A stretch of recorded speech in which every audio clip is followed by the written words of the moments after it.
Wemberly Worried, written by Kevin Hanks, retold by Noura. Wemberly worried a lot. She was worried about the littlest things.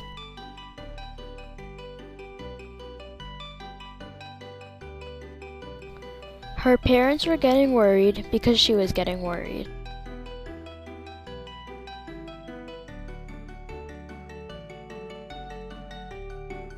Soon school was going to start.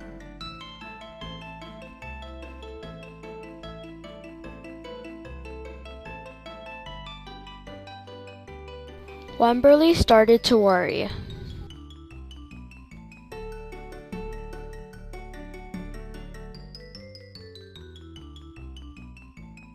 Wemberly was afraid that she would be the only one wearing stripes and holding a doll. She saw all the other kids in her room. Will Wemberly find other kids who are like her in class?